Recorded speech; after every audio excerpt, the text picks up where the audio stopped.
¿Ya? Así que con eso vamos a comenzar. Por lo tanto, lo que vamos a ver al principio, la primera parte, y después dependerá de usted, es ver las características de los virus y las bacterias. ¿Ya? Y primero que nada tenemos que recordar los tipos de microorganismos que hay. Los microorganismos no es nada más que decirlo eh, a las estructuras microscópicas, que nosotros no los podemos ver a simple vista, y esas las podemos clasificar en dos grupos, las que son de tipo celulares y las que son de tipo acelulares. Dentro de los celulares vamos a tener las células procariontes y las células eucariontes. Procariontes, donde van a estar las bacterias y las arqueobacterias, y las eucariotas, donde van a estar, en este caso, la célula animal vegetal, ¿ya?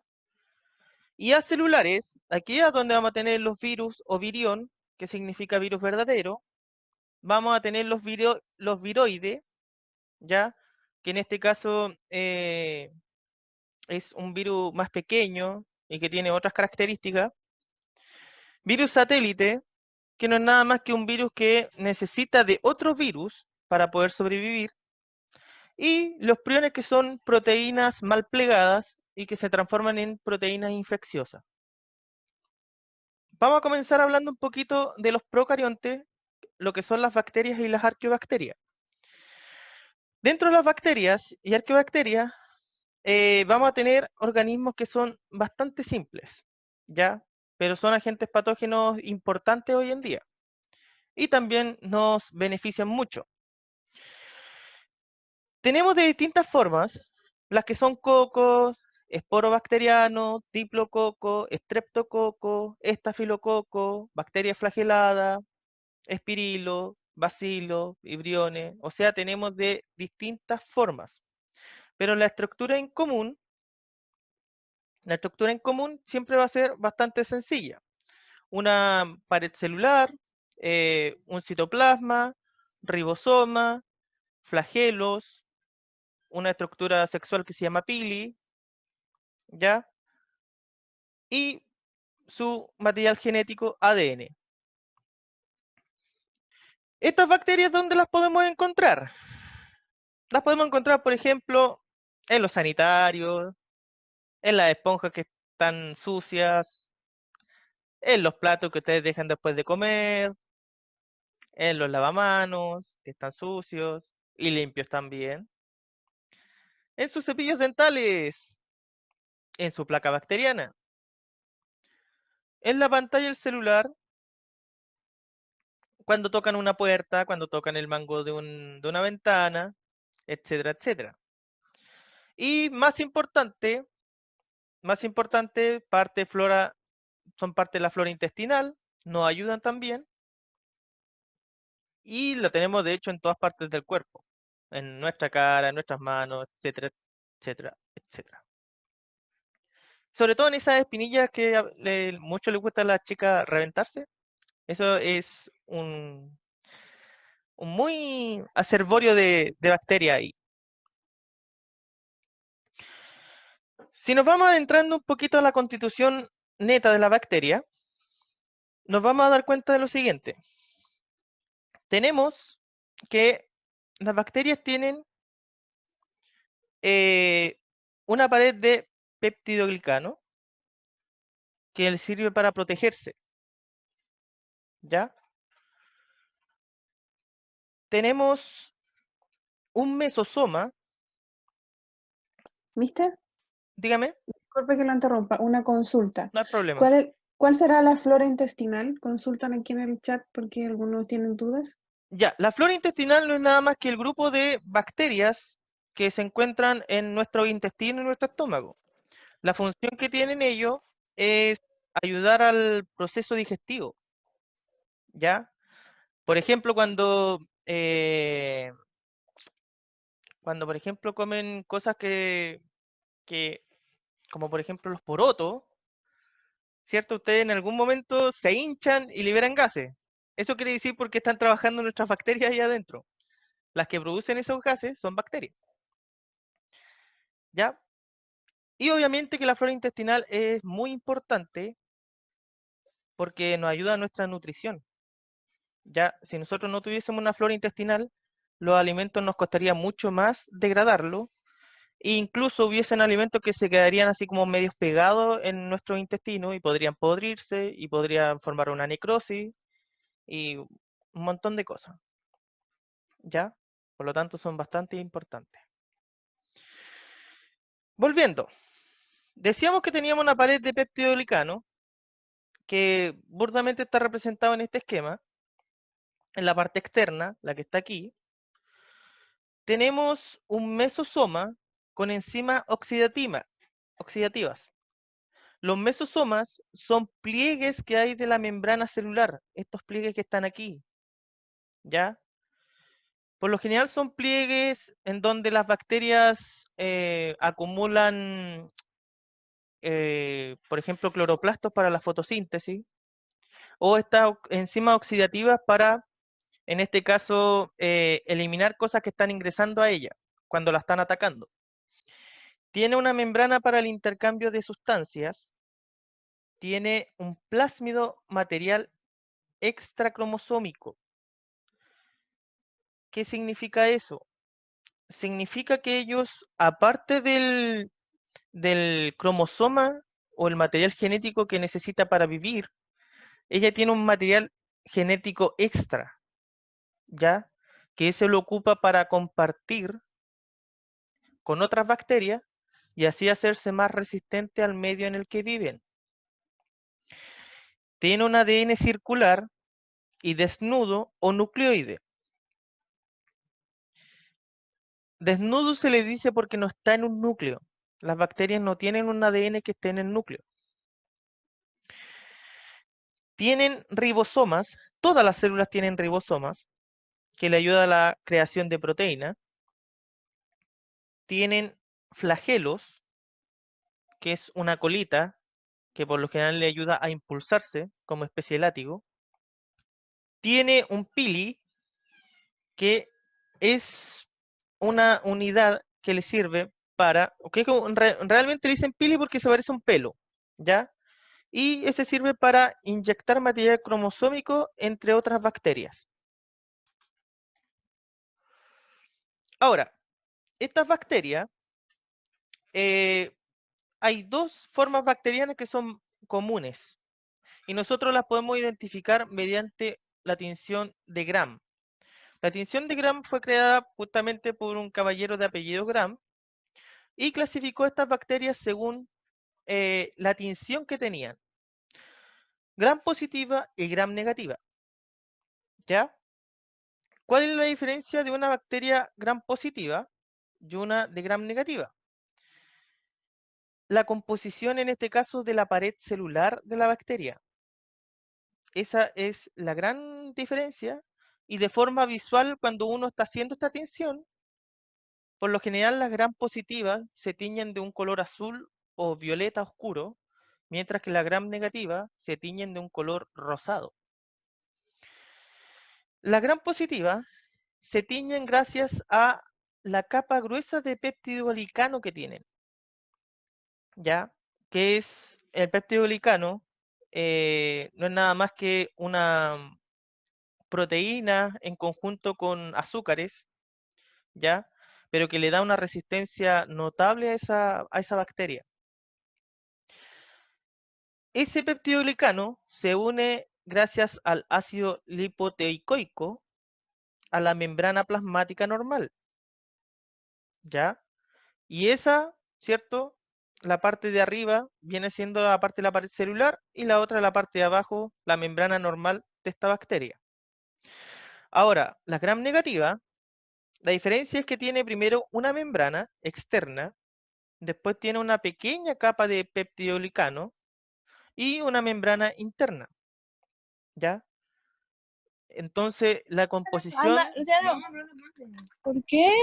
Porque, Leti, oye, mamá, es que Luciano. Leti, apaga el micrófono. Perdón. Entonces, eh, simplemente el grosor y la composición hacen que se tiñan de otros colores.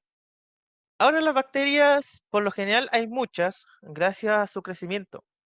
El crecimiento bacteriano, debido a su reproducción, que es de fisión binaria o reproducción simple, que significa que las bacterias por lo general van y se dividen, como que si fuese mitosis, se dividen una y otra, y resulta que se van dividiendo en forma exponencial. Incluso hay fórmulas matemáticas para eso. La mayoría de las bacterias lo hacen cada media hora. ¿Dónde están las excepciones? En las arqueobacterias.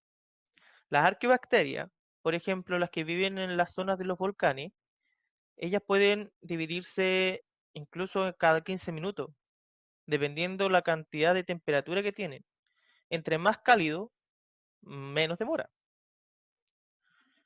Y incluso hay bacterias que se demoran un poco más. ¿Ya? En ese proceso lo que hacen es duplicar el ADN y lo reparten, ¿cierto? Pero obviamente que ellos tienen unas fases de crecimiento, que las podemos ver en este gráfico. Tiene una fase de latencia, donde primero que nada las bacterias tienen que adaptarse a las condiciones ambientales. Tiene una fase logarítmica, que esa es la del crecimiento, donde se multiplican y se multiplican. Después tiene una fase estacionaria, ya, que obviamente empiezan a acumularse muchos desechos y se empiezan a agotar los nutrientes del medio.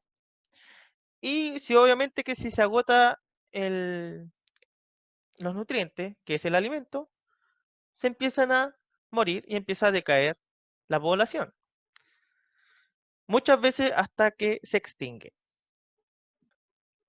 Anteriormente les decía que las bacterias se dividían y se dividían casi como mitosis, pero obviamente que no pueden ser solamente divisiones por mitosis, ya que si no estarían muertas, según la teoría de la selección natural. Necesitan, obviamente, las bacterias tener intercambio genético.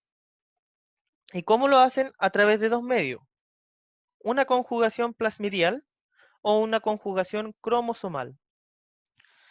La conjugación plasmidial no es nada más que ellas crean su propio material genético y después crean otro material genético dentro de la misma bacteria y después lo único que hace es dividir el citoplasma y así se va creando otra nueva. Pero hacen todo completo un cromosoma, ¿ya? O sea, el ADN que tenía de una bacteria lo divide y hace otra bacteria del mismo modo, igual que la mitosis. O puede ser conjugación cromosomal, que eso es cuando el ADN extracromosómico que quedó por ahí, van y pasan trocitos de ese ADN y se las pasan a otras bacterias. Y las otras bacterias dicen, oh, aquí viene nueva información, y la reciben y transforman su ADN cromosomal. ¿Ya? Por lo tanto, son esas dos formas en que las bacterias tienen variabilidad y gracias a eso hoy en día son resistentes a las bacterias. O sea, a las bacterias, a los antibióticos. ¿Ya?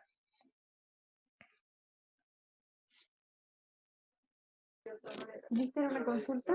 Dígame. ¿A qué se refiere con selección natural? La selección natural, no sé si recuerdan de primero medio, es una teoría que la propuso Darwin, Charles Darwin con Wallace, en donde esa teoría decía que los organismos necesitan adaptarse a un ambiente, pero para poder adaptarse a ese ambiente y sobrevivir, necesitaban, primero que nada, tener una variabilidad genética, necesitaban tener eh, morfológicamente todo lo necesario para la adaptación y obviamente que tenía que sobrevivir, en simples palabras, entre comillas, el más fuerte. ¿Ya? Esa teoría de la selección natural dio origen a lo que es hoy en día la evolución. Hoy en día evolucionamos gracias al principio de selección natural, donde dice que el más apto a un ambiente sobrevive. Pero para ser más apto, necesito tener variabilidad genética. Si no tengo variabilidad genética, yo muero, ¿ya? Es lo mismo que cuando ustedes tienen animalitos en el campo, por ejemplo, tienen vacas, y las vacas le colocan un torito, y al torito lo dejan ahí por siempre. Entonces las vacas tienen hijos de los toritos, pero después esos toritos crecen, y hermanos con primos se van mezclando, y llegan un momento en que ya empezamos a tener terneritos deformes, empiezan a morirse más rápido, y es porque necesitaban variabilidad para adaptarse a lo que necesitaban. Lo mismo ocurre con el ser humano. Es por eso que está la prohibición de tener hijos con primos o que sean cosanguíneos directos. Ya, volviendo.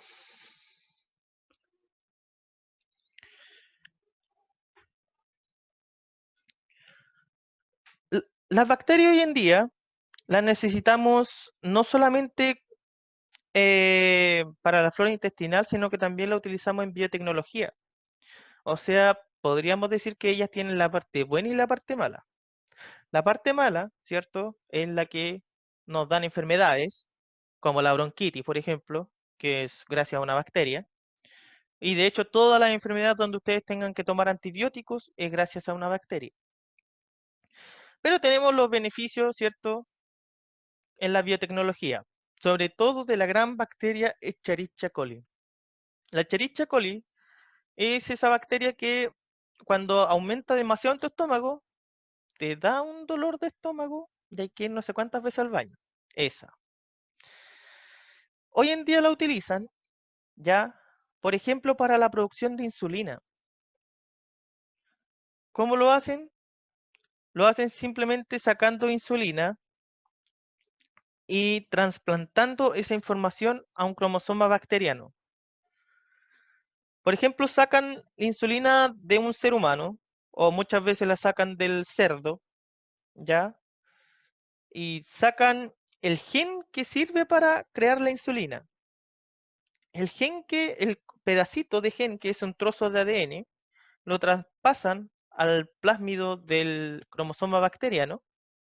Entonces, la bacteria después hace su proceso, pero cada vez que se está dividiendo, y como lo hace cada media hora, va creando en consecuencia insulina como resultado. Y como lo hace cada media hora, entonces eso es mucho más rápido que hacerla de forma manual. Y esa insulina pues se la extraen y hacen los fármacos de hoy en día. Por lo tanto, sirve bastante hoy en día también las bacterias.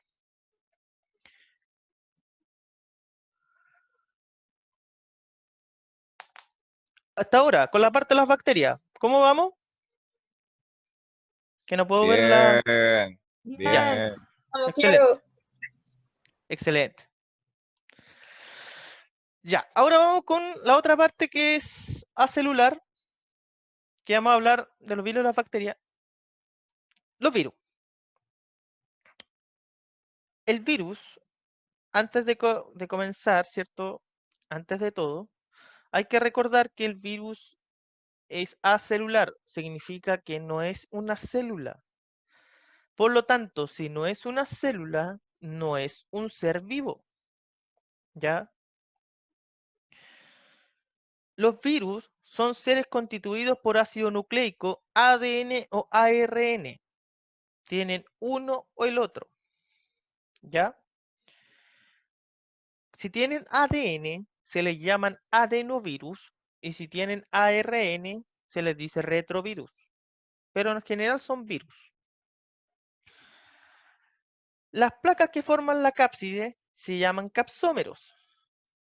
Los virus tienen como esta estructura, ya, que por lo general parecen que tuviesen algo hexagonal en la cabeza con unas patitas. La parte externa, donde va a tener como una especie de púas, esa parte es la cápside, ¿ya? Y obviamente que todo eso que está formando esa cápside son los capsómeros. carecen de metabolismo propio y eso lo hace que no sean ser vivos. Por lo tanto, si no es un ser vivo, es como si fuese una maquinaria, ¿ya? Eh, por lo tanto, por eso se les dice que son parásitos obligatorios, porque sí o sí necesitan Mister, de otras células. una Dígame, consulta. ¿Para qué cuénteme. sirve la capside? La cápside en este caso a ella les sirve ya sea para protección o para poder adherirse con mayor facilidad a otras células, ya sean bacterias o sean células eucariontes, ¿ya?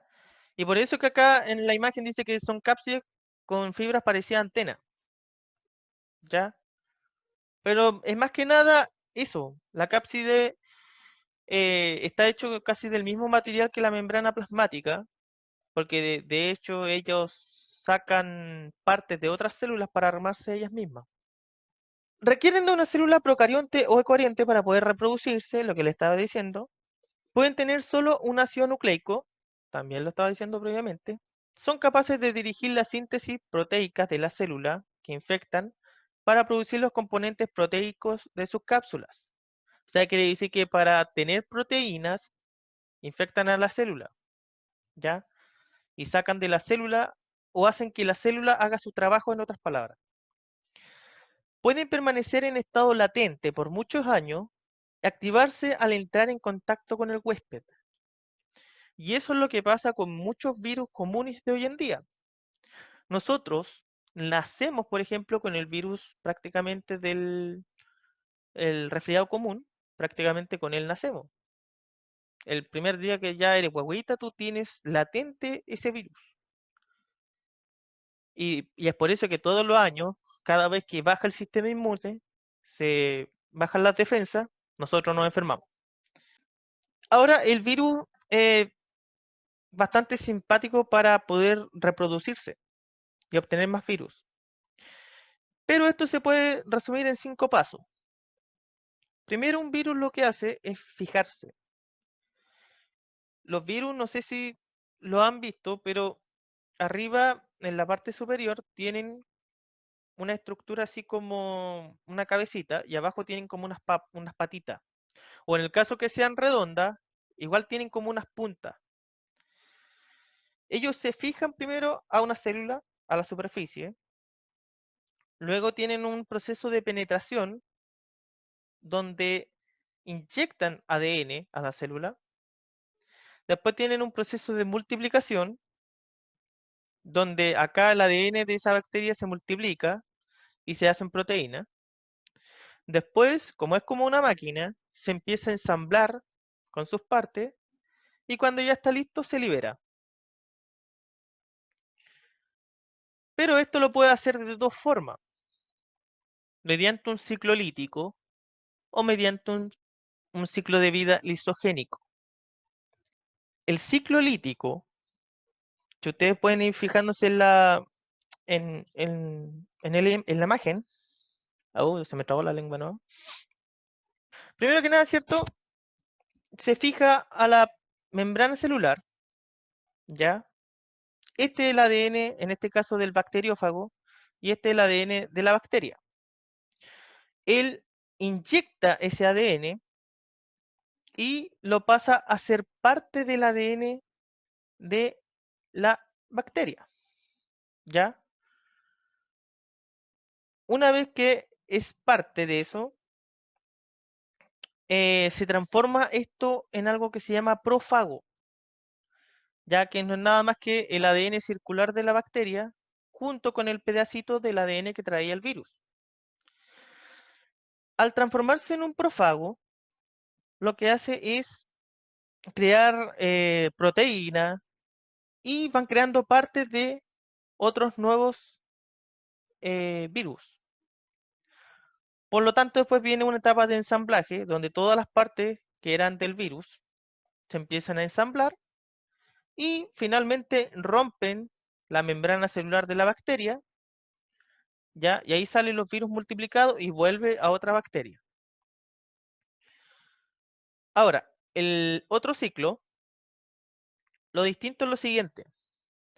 Obviamente se fijan, penetran su ADN, se mezclan con el ADN de esta bacteria, pero acá, en vez de crear las propias partes, la bacteria se empieza a dividir y se multiplica la bacteria con el ADN, en este caso, del virus. Y se divide la bacteria, y como se divide cada media hora, la bacteria se va a dividir, dividir, dividir, y cada bacteria después va a empezar a crear virus que esos van a ir saliendo. Por lo tanto, el ciclo lisogénico sale más a cuenta que el ciclo lítico. ¿Por qué? Porque el ciclo lisogénico hace más virus en menos tiempo. No sé si se entendió esta parte del ciclo lítico lisogénico. Sí. Sí, ¿Sí? ¿Sí? ¿Sí? ¿Sí? Los virus de ADN y ARN son distintos. Los virus de ADN, ellos por lo general no necesitan nada para poder reproducirse, solamente el material genético. Pero los virus con ARN, ellos requieren de una enzima extra, que es una enzima que se llama transcriptasa inversa. ¿Qué es lo que hace la transcriptasa inversa? Hace el papel que hacía el ADN, ¿ya? Para poder, en este caso, dividir el ARN que él necesita. Por lo tanto, el virus se une a una célula huésped por fusión de membrana. Entra por endocitosis y forma ARN viral, ¿ya? Por transcriptasa inversa, forma ADN monocatenario complementario al ARN viral. ¿Qué significa eso? Que esa enzima transcriptasa hace solamente una hebra de ADN, por eso dice monocatenario, y es complementario al ARN viral. O sea, se junta con el ARN viral y de esa forma van creando futuramente más ARN, haciendo que este ADN se duplique, se transcriba y finalmente crea las proteínas. Por lo tanto, los virus de ARN necesitan de esta enzima para poder reproducirse y poder hacer sus proteínas. Si no tienen esta enzima, los virus de ARN no pueden reproducirse. Ya, entonces, coronavirus. El coronavirus, el que estamos viendo hoy en día, es un virus que es de ARN. Ya, coronavirus por lo general se le dice a 7 tipos, bueno, y de hecho son muchos más, pero son 7 tipos los que hacen daño, por decirlo, al ser humano.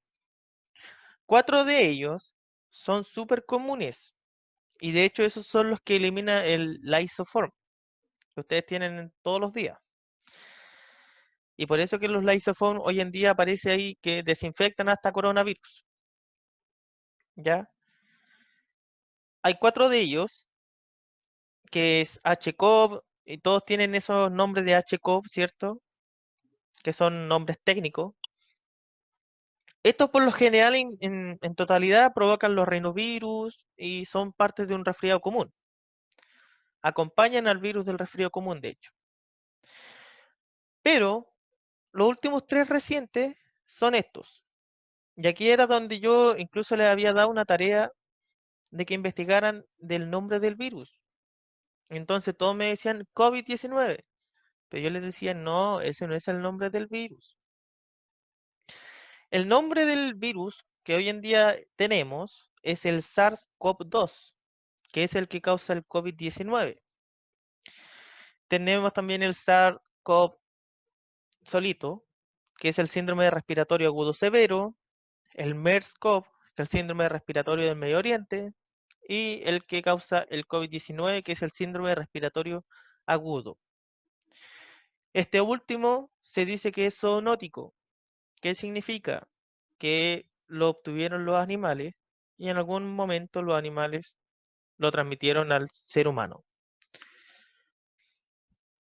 Este virus Por lo general, tiene esta forma, como la que están viendo en pantalla.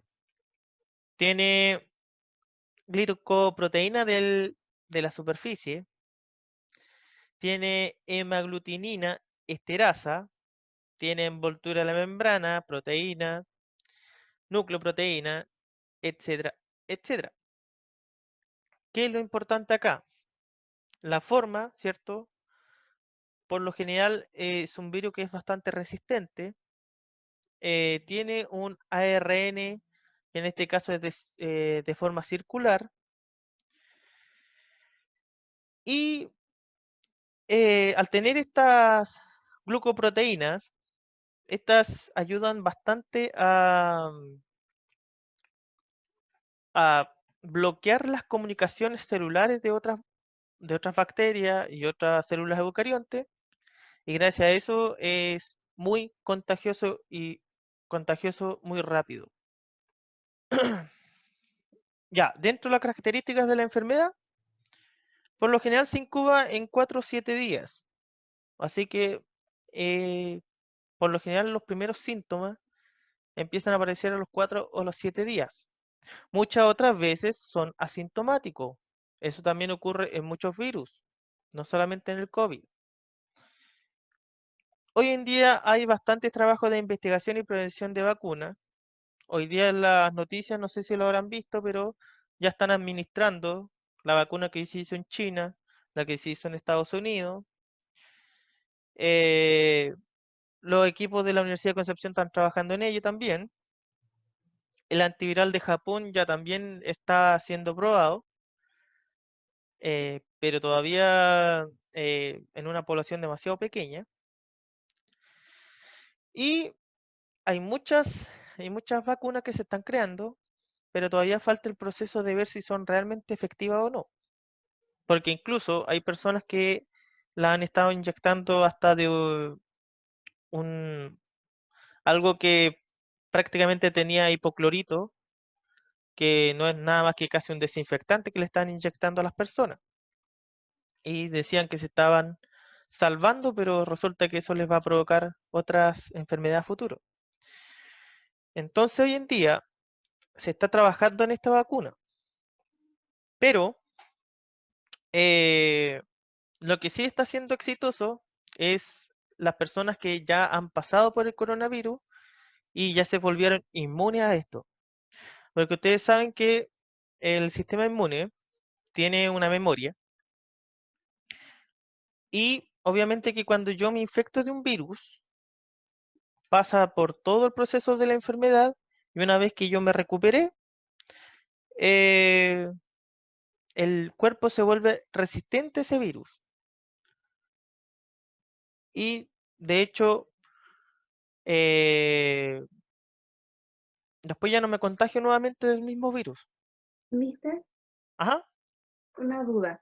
Entonces, como usted está hablando, ¿cierto? De que cuando obviamente las personas que se contagian del COVID, ¿cierto? Se vuelven inmunes. Esto también pasa para los asintomáticos, porque obviamente no, cuando son asintomáticos las personas no se ven a simple vista los síntomas. Esto quiere decir que una persona con COVID que sí los demuestra y un asintomático después se vuelve como Munra, así como, a ver, ¿cómo lo puedo decir? Que es como, no sé, un Saiyajin, por decirlo así, no se va a enfermar de nada más, o sí pueden haber después otras igual enfermedades asociadas. Mira, es que lo que pasa es que asintomático se le dice a las personas que no tienen los síntomas, pero que el virus está ahí. Entonces, esa, la idea es que las personas que están infectadas con ese virus pueden pasar con eh, los síntomas y pasar por todos esos síntomas malos, o puede estar como feliz por la vida, pero esa persona es potencialmente transmisora del virus, ¿ya? En algún momento esa persona que era sintomática también se va a volver inmune, al igual que la otra persona que pasó por todo el proceso de respiratorio y que casi estuvo en un punto de muerte, porque muchas personas han estado casi en el punto de muerte. Las personas que tienen factores de riesgo de muerte prácticamente son personas que estaban enfermas ya, ¿ya? y personas jóvenes que no se cuidan y tenían, por ejemplo, un resfriado y les vino el coronavirus y se complicaron las dos cosas. Ahora, no quiere decir que asintomático sea como, así como, soy inmortal, no, porque resulta que hay personas asintomáticas que se mejoraron, ¿cierto? Pero después volvieron a tener síntomas, volvieron a... Mister, ¿Ah?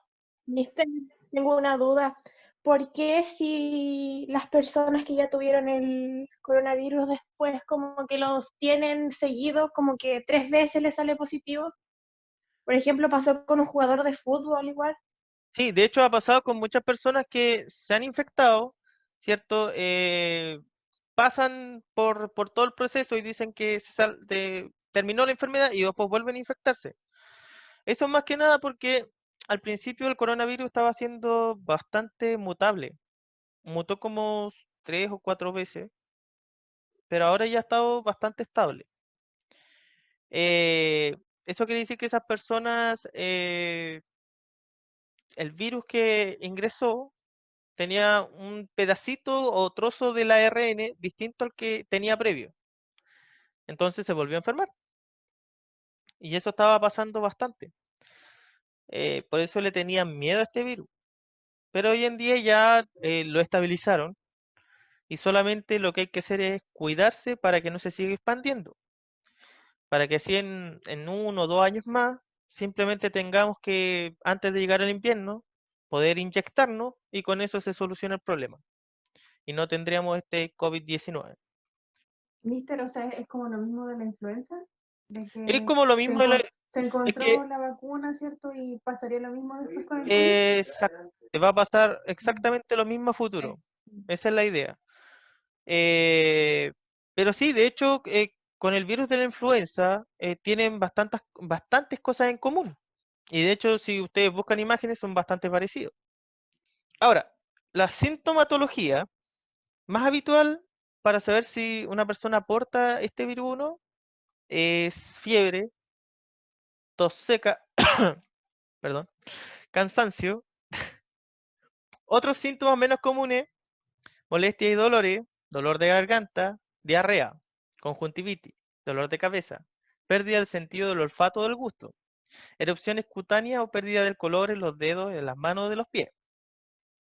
Eh, los síntomas graves: dificultad para respirar o sensación de la falta de aire, dolor o presión en el pecho, incapacidad para hablar o moverse. Estos son los síntomas que se han registrado hasta ahora y personas que son asintomáticas y otras personas que han tenido otros síntomas más. Pero esto es como lo general, ¿ya? Es por eso que todos los cordones sanitarios lo que ven y preguntan siempre: ¿ha tenido tos? Y le toman la temperatura, ¿ya? Porque esos son los síntomas más implicados de este coronavirus. ¿Cómo podemos prevenirlo?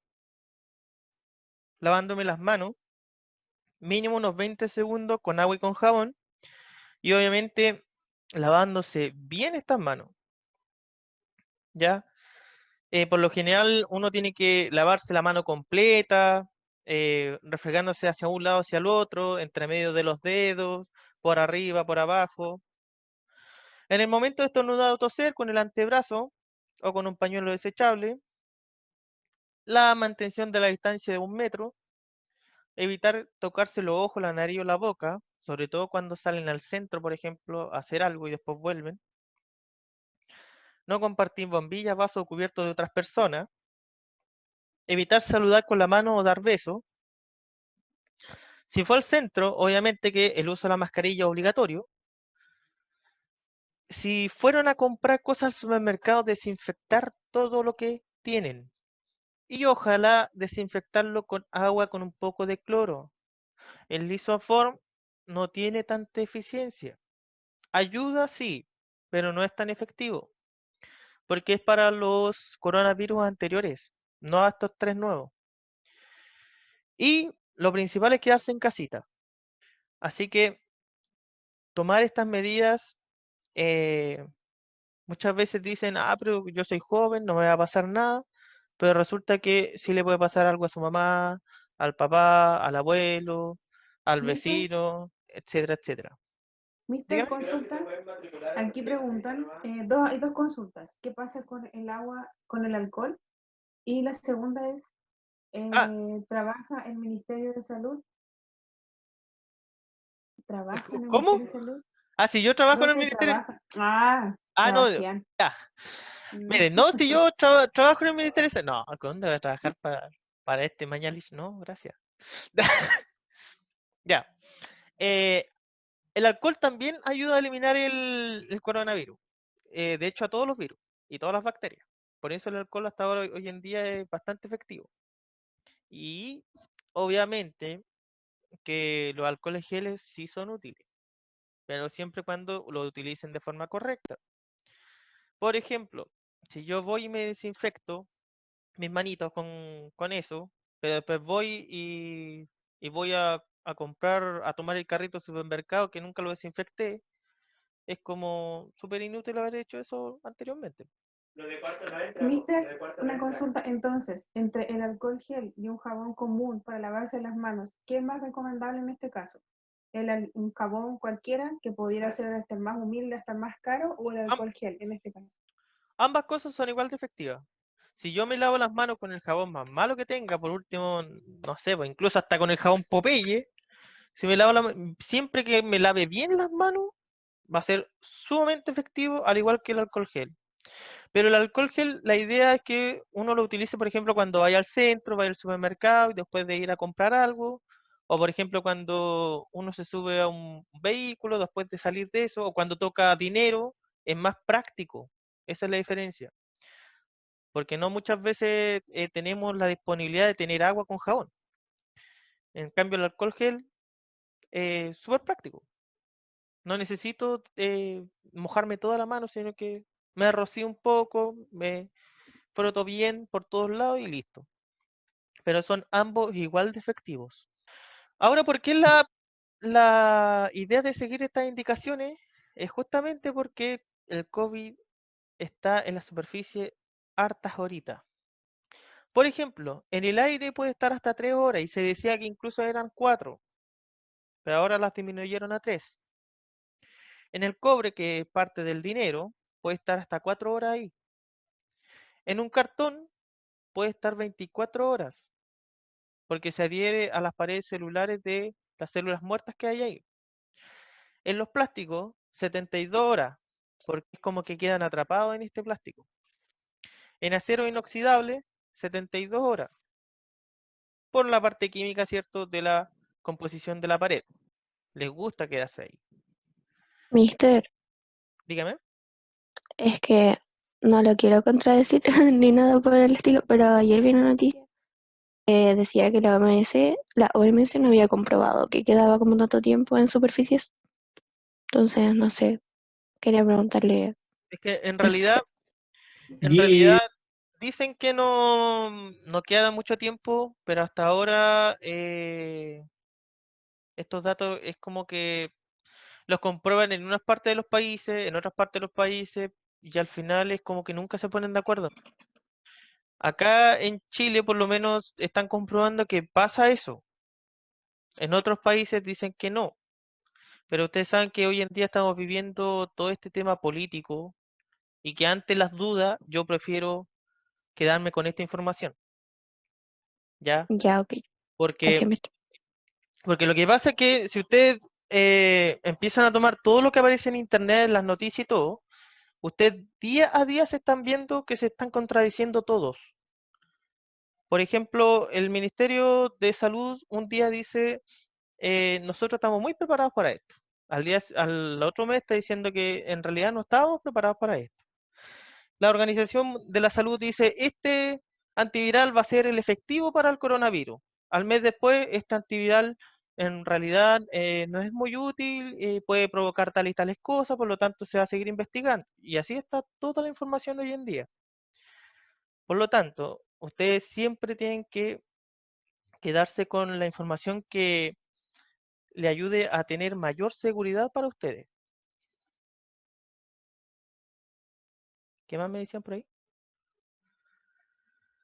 Los Incluso, chiquillos comentaban, mister, que dígame. obviamente se dicen muchas cosas en internet y que obviamente para uno, o en este caso los chiquillos son que manejan mucho más las redes sociales que nosotros, va a salir mucha más información o todos los días sale alguna información distinta. Por ejemplo, aquí uno escribió a Aníbal, dice desde que salió el coronavirus la información del tratamiento no era la correcta y es verdad.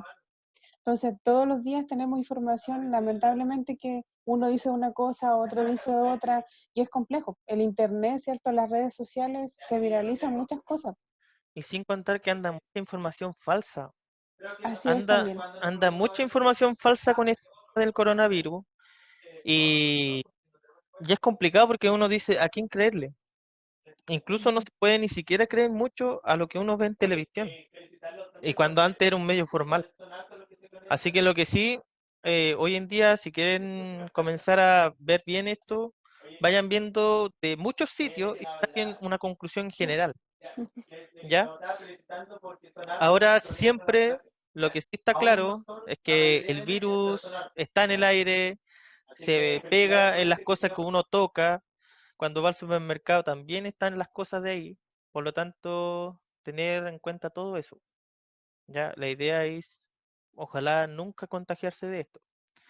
Porque andan videos ahí incluso de cómo ha llegado a ser tan terrible para las personas que tienen este coronavirus y cómo sufren de la parte respiratoria al tenerlo. Y ojalá nadie pase por eso. Ahora, para saber si uno tiene coronavirus o no, se hace un examen que se conoce como reacción en cadena de la polimerasa, o la PCR, la típica PCR. Y es súper simpático este examen, porque es como que te meten un cotonito por la nariz, pero te mete un cotonito largo, que pasa por la nariz hasta la parte bucofaringea y después lo devuelven. Y resulta que creo que es doloroso.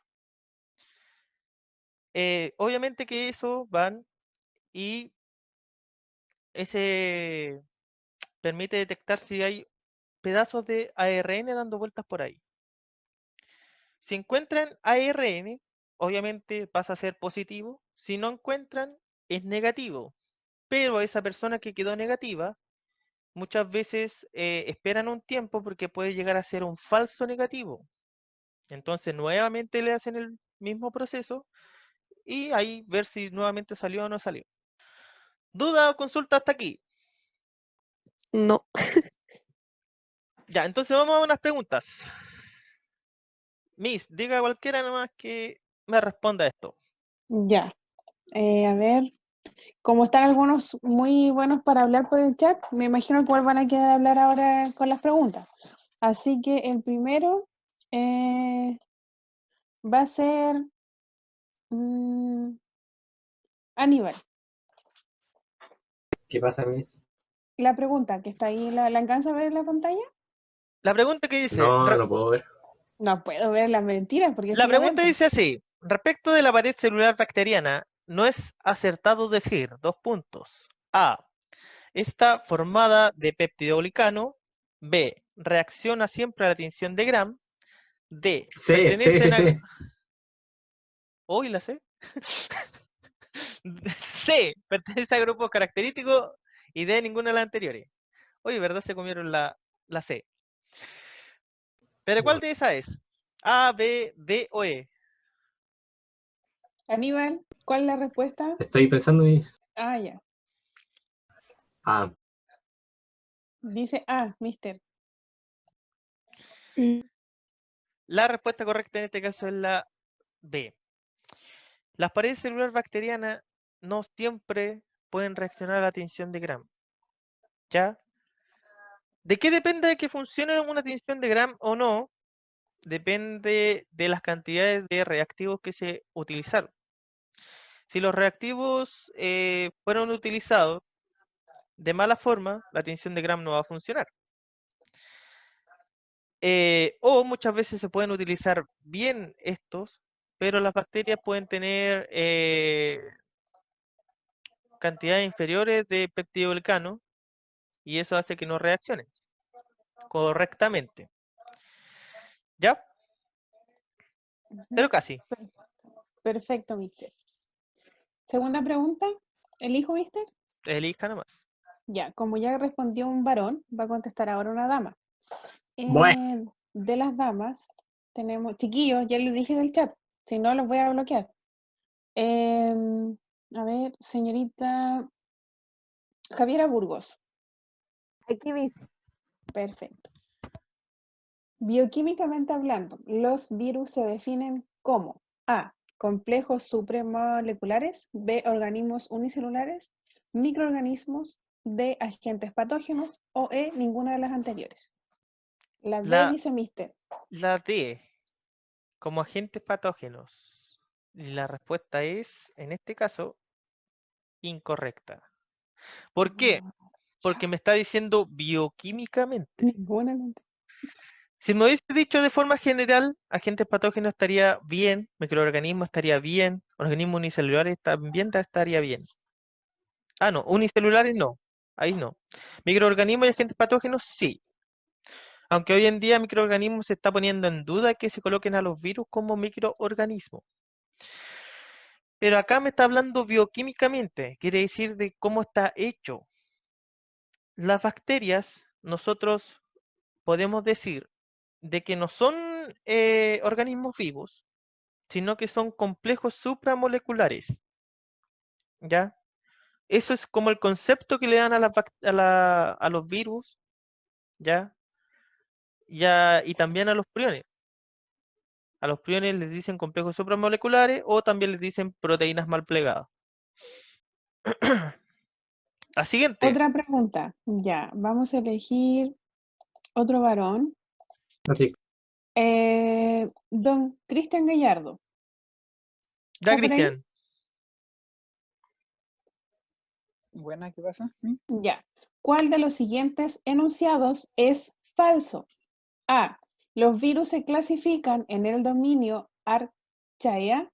B. Arquea. El material genético de los virus no está contenido en un núcleo. C. Los virus no son organismos vivos. D. Los antibióticos no pueden impedir o tratar las enfermedades virales. Y la E. Los virus son más pequeños que las bacterias. ¿Cuál de los siguientes enunciados es falso? Ya, calmado, estoy pensando. Ya, piensa en Ojo, dice falso. Falso. Ah, sí, bueno.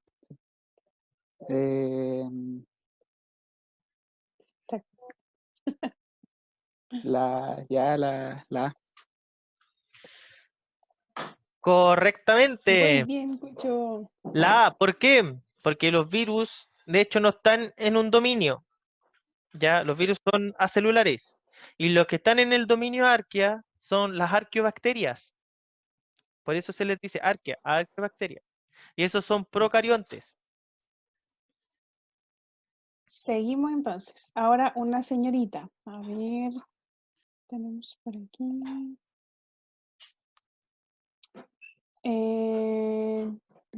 Valentina Hernández, ¿está por ahí?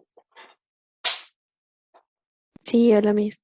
Ya, hola, Vale. La Hola. pared celular bacteriana contiene A.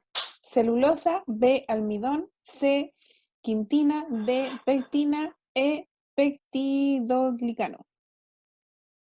Esa la vimos en una de las diapos cuando el mister estuvo explicando.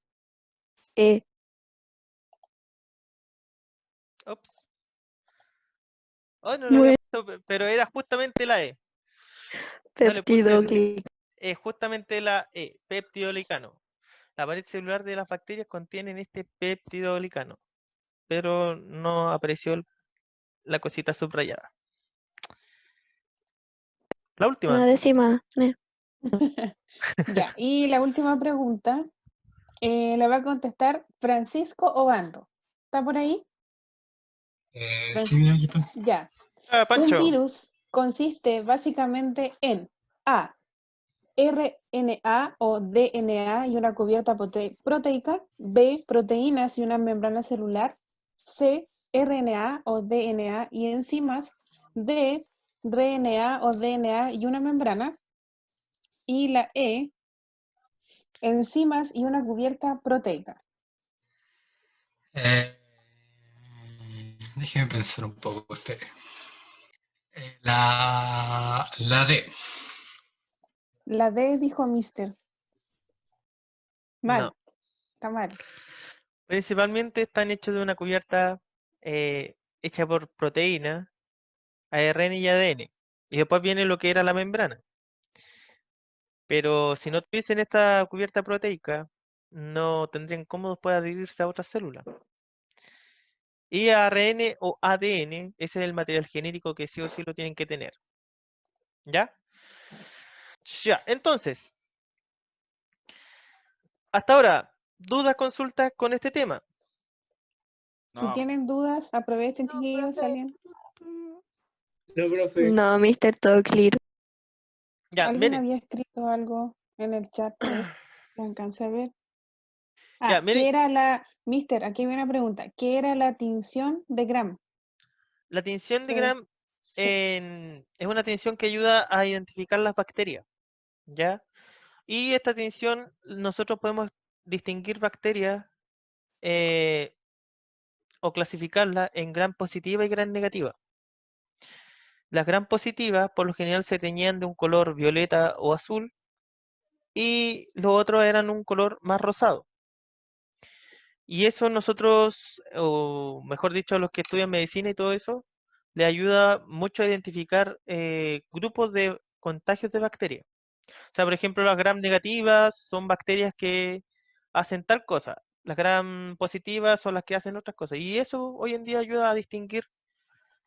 Y lo que hace esta tinción es justamente teñir la pared celular. Si tiñe pared celular, ¿cierto? Está tiñendo en este caso lo que era el peptidoglicano, o en el otro caso había una membrana externa, después venía el peptidoglicano y una membrana interna. Por lo tanto, en el otro caso quiere decir que se está tiñendo la membrana. Pero no es nada más que preparativo, ¿cierto? Que incluso nosotros en el colegio tenemos como para hacerlo. Incluso este año íbamos a hacerlo, pero ya no. ¿Dudas? ¿Otra? ¿Por ahí? Profe se cambió de casa. Sí, estoy así Se como... fue afuera del mundo para no contagiarse. Estoy como en el espacio para no contagiarme. No, Crack. un fondito nomás, distinto, po. ¿Para qué va a tener el fondo feo de mi casa acá? No, mejor eso. Ingenioso. Está más bonito. Ya, ojo, esto lo que estaba viendo era un repaso de la primera guía de agentes patógenos que le había enviado. Y ahora, por ejemplo, según los nuevos cambios curriculares, ya no les tengo que hablar de los hongos y los otros patógenos, pero ya a ustedes ya les había hablado antes. Por eso yo no hablé ahora. Antes yo les había mencionado que como agentes patógenos también tenemos los que infectan, que son los hongos, eh, que también hay agentes infecciosos como los priones, ¿cierto? Que son proteínas infecciosas y que producen enfermedades como el, el mal de la vaca loca o el de Creutzfeldt-Jakob, que en realidad es una proteína que casi se come el cerebro. eh, y los hongos unicelulares o pluricelulares como las tiñas, o por ejemplo el pie de atleta, que es el hongo de los pies, que también producen algunas enfermedades. Eso esta vez los dejé afuera, pero ustedes por lo menos ya tienen una conciencia de lo que hacen ellos, ¿ya? Por eso no se vio así como en detalle. Y para la próxima conexión que tengamos, lean lo de sistema inmune. Esa guía que era hablando todo del sistema inmune, porque esa va a ser la otra parte, la de inmunidad. Para que después de eso hagamos los análisis que hay que hacer de cosas que están pasando acá en el mundo, como dice. ¿Ya? Si alguien no tiene, por si acaso, esa guía, me avisa, yo la puedo bajar o la puedo enviar a través